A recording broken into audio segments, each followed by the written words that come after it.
नमस्कार। द्वितीय वर्ष विषय हमारा हिंदी भाषा शिक्षण प्रवृत्ता, जिसके अंतर्गत हम हमारी इकाई जो लेखन कौशल या लिखित अभिव्यक्त करना, इसके अंतर्गत हम लोग लेखन की तत्परता की उपयोगिता के बारे में जानेंगे। लेखन की तत्परता की उपयोगिता, लिखने में तत्पर होना, ठीक है। तो उसके अंतर्गत एक विद्यार्थी है, जब बालक को हम लोग विभिन्न कौशलों का विकास हम लोग करते हैं, भाषा के कौशलों का विकास जब करते हैं, तो उसके अंतर्गत लेखन कौशल जो अंतिम अवस्था है होती है। अब इसके अंतर्गत विद्यार्थी है, यहाँ पर इस अवस्था में आकर विद्यार्थी बोलकर अभिव्यक्त करना सीख जाता है, जो शब्द होते हैं उनके अर्थ को ग्रहण करना सीख जाता है, और यहाँ तक कि वो स्वतंत्र रूप से लेखन कार्य भी करने लग जाता है। तो यहाँ पर लिखने में तत्परता होना बहुत ही आवश्यक है। उसकी बहुत सारी उपयोगिता होती है, क्योंकि विद्यार्थी अगर लेखन में तत्पर नहीं होगा, जैसे कि हम ये कहते हैं कि लेखन कौशल का जब बालकों में विकास हो जाता है, तो बालक किसी भी विषय वस्तु को सही तरीके से समझ लेते हैं। कोई कहा जाता है, उससे संबंधित अर्थ को किस प्रकार ग्रहण करना है वो भी जान जाते हैं। तो इस प्रकार से विभिन्न प्रकार के हम कह सकते हैं कौशल के विकास से संबंधित हम लोग विभिन्न बातों को उसमें समझते हैं, ठीक है। तो यहाँ पर उपयोगिता को ध्यान में रखते हुए कुछ बिंदुओं के बारे में हम लोग यहाँ पर जानेंगे। तो इसकी उपयोगिता के अंतर्गत बच्चों में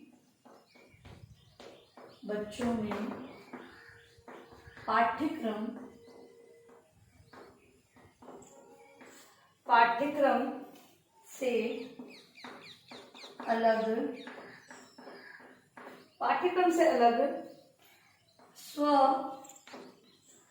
सुख के लिए लिखने के प्रति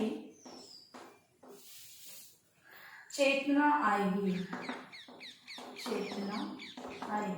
तत्परता के अंतर्गत ये चीज देखी जाती है कि जो विद्यार्थी पे लिखना, कक्षा में आया, अध्यापक ने पाठ पढ़ाया, उससे संबंधित शब्दार्थ लिखने के लिए कहा, विद्यार्थियों ने लिख लिया। कोई प्रश्न का उत्तर लिखने के लिए कहा तो भी उन्होंने लिख लिया। तो ये तो पाठ्यक्रम की बात हुई, लेकिन तत्परता तभी है कि जब बालक स्वयं के सुख से अपने अनुसार उन चीजों को वो लिखने का प्रयास करेगा, तभी लेखन से संबंधित तत्परता उसके अंतर्गत विकसित होगी। अगला है लेखन कला का विकास। लेखन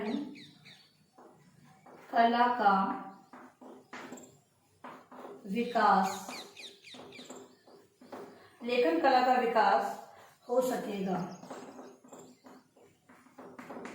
अब जब बालक लिखने की क्षमता उसमें विकसित होगी, तो लिखने से संबंधित कला, मैंने बताया था कि बहुत सारे जब बालकों को अगर अध्यापक है कक्षा में लिखते शिक्षण कार्य करवाते समय एक भाषा शिक्षक विभिन्न प्रकार की गतिविधियां आयोजित करता है, ठीक है। उसके अंतर्गत गतिविधियों में कोई भी मान लो कॉम्पिटिशन करवा लेता है, तो हम देखते हैं कि सभी बालक एक जैसा प्रेजेंटेशन नहीं करते हैं। सभी की रुचि अलग अलग चीजों में होती है, अलग अलग विधाओं से संबंधित उनकी रुचियां होती है, तो वो अलग अलग तरह से प्रेजेंट करते हैं। कोई बालक बहुत अच्छा प्रेजेंट करता है, कोई कम प्रेजेंट करता है। तो यहाँ पर उनकी जो कला होती है वो निखर कर बाहर आती है।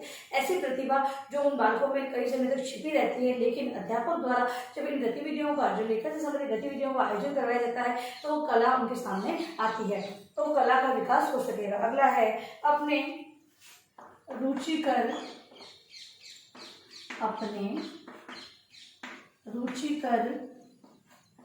ज्ञानार्जन के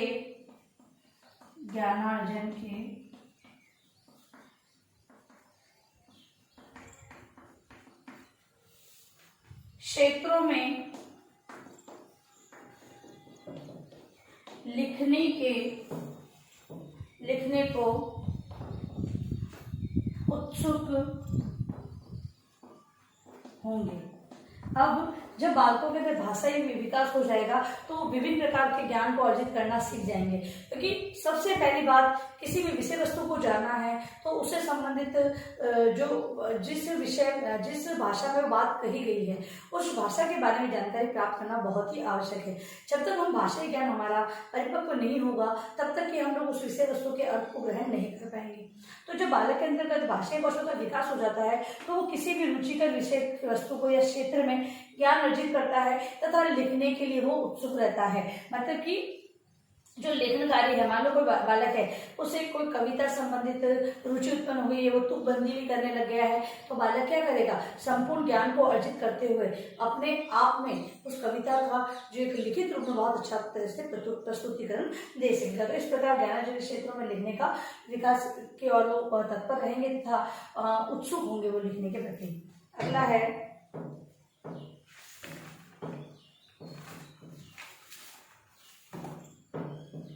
सृजन के प्रति लगाव पैदा होगा। सृजन के प्रति लगाव पैदा होगा।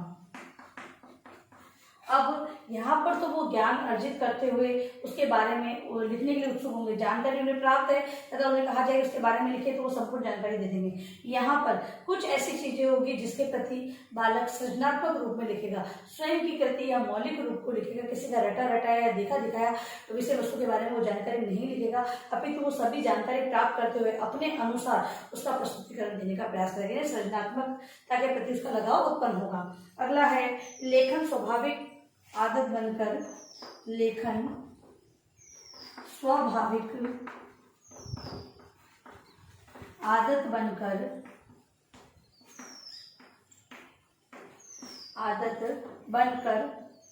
उभर सकेगा।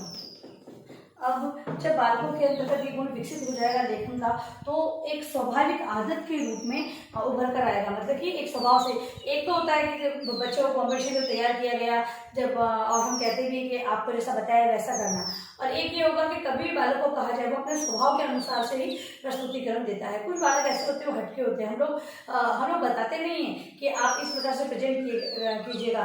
तो जैसे कि सपोज एक हम लोग ना भाषण की बात कर लेते हैं, तो कुछ बालक होते हैं बहुत अच्छे तरीके से बहुत अच्छा बोलते हैं, तो उन बालकों को अगर एक अध्यापक केवल विषय वस्तु के बारे में जानकारी दे देता है तो आगे आदर सूचक शब्दों का प्रयोग किस प्रकार करना है, बाद में धन्यवाद कैसे देना है, वो सारी चीजें खुद यूज में ले लेते हैं। तो वही बात है कि स्वाभाविक आदत। अब लिखने में भी जब बालक की लिखित रूप से जो अभिव्यक्ति की क्षमता का विकास हो जाता है, तो बालक यहाँ पर इस स्टेज पर आकर बालक क्या करता है कि स्वयं के स्वभाव के अनुसार स्वभाव में वो अपना लेता है और उसी प्रकार से उसका प्रेजेंटेशन वो करता है। अगला है अभिव्यक्ति का अच्छा माध्यम मिलेगा। अभिव्यक्ति एक अच्छा माध्यम मिलेगा। अभिव्यक्ति को एक अच्छा माध्यम मिलेगा। कहने का मतलब ये है कि बालक जब उसके अंदर लिखित रूप से अभिव्यक्त करने की क्षमता का सबसे पहले मौखिक रूप में होगा, तत्पश्चात वो लिखित रूप में भी अपनी भावना विचारों को व्यक्त करने लगेगा, तो एक माध्यम उसे प्राप्त हो जाएगा। ये कहे कि कुछ जो बालक जिस विषय वस्तु के प्रति ज़्यादा आकर्षित होंगे या ज़्यादा ज्ञान अर्जन कर सकेंगे या उनकी सृजनात्मक शक्ति का विकास जिस विषय वस्तु के अंतर्गत होगा, तो बालक क्या करेंगे, उसे अभिव्यक्ति का एक अच्छा माध्यम बना लेंगे और अपने भावना विचारों को कविता के रूप में व्यक्त करेगा, कोई लिखित रूप में, कोई अलग अलग से अपना जो डायरी लेखन होता है वो कोई डायरी लेखन करता है, तो अलग अलग प्रकार से अपने अभिव्यक्ति का माध्यम वो प्राप्त कर लेते हैं। फिर है नए नए शब्दों एवं वाक्यों की संरचना। नए नए शब्दों एवं वाक्यों की संरचना। नए नए शब्दों एवं वाक्यों की संरचना के प्रति झुकाव बनेगा, क्योंकि जब लिखित रूप में अभिव्यक्ति को वो एक अपना माध्यम बना लेंगे और सृजनात्मकता का विकास उनमें हो जाएगा, अभिव्यक्ति वो बहुत अच्छे तरीके से कर पाएंगे, तो वो अलग अलग शब्दों और वाक्यों के बारे में उनकी संरचना किस प्रकार बननी है। उदाहरण के लिए हम व्याकरण के नियमों को ले लेते हैं, तो कहीं पर कोई सामासिक पद है, कहीं पर हमें संधि युक्त पदों के प्रत्यय लगी होती है, कहीं पर उपसर्ग होता है, तो इन सारी जानकारी है। तो अब बालक है उनमें किससे प्रत्यय है, किसमें उपसर्ग है, नए नए शब्दों और वाक्यों को जानेंगे, किसमें मुहावरे भाषा का प्रयोग किया गया है, कहाँ पर लोकोक्ति बताई गई है, ये सारी जानकारी उनकी जो संरचना है वो किस पर, उनकी बनावट के आधार पर उनको जो नाम दिया गया है उससे संबंधित सारी जानकारी को प्राप्त करने लग जाएंगे। अगला है रचनात्मक लेखन के प्रति विभिन्न विधाओं। रचनात्मक लेखन के प्रति विभिन्न विधाओं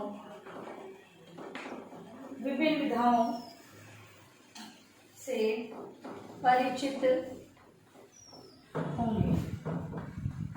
जब वो सृजनात्मक कार्य करने लगेंगे तो किसी भी चीज की रचना किस प्रकार की जाती है, किस प्रकार बनाया जाता है, जब उन नए शब्दों वाक्यों की संरचना के बारे में जानेंगे, कहाँ पर किसका प्रयोग करना है, तो इससे संबंधित विभिन्न विधाओं के बारे में उन्हें ज्ञात होने लग जाएगा। कौन सी विधा में किस प्रकार प्रस्तुतिकरण दिया जाता है, ये सारे कॉन्सेप्ट उनके क्लियर हो जाएंगे। तो इस प्रकार से हम कह सकते हैं कि लेखन की तत्परता जब बालक के अंतर्गत विकसित हो जाएगी तो ये सारी उपयोगी जो बातें हैं वो उनमें देखने को हमें मिलेगी। अब लिखिए अपना गृह कार्य प्रश्न आप लोग।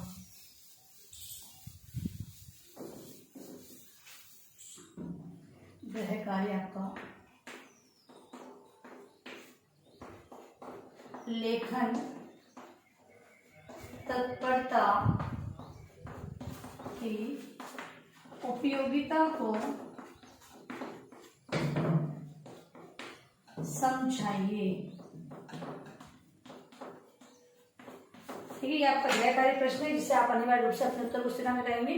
और अंत में इस महामारी के दौर में कम से कम आवश्यक कार्य होने पर बाहर निकले। आप बाहर निकलते 3 बातों को विशेष ध्यान रखें, मास्क लगाएं, सोशल डिस्टेंस बनाएं और हाथों को बाहर सैनिटाइज करते रहें। सुरक्षित सभी को ध्यान रखें। धन्यवाद।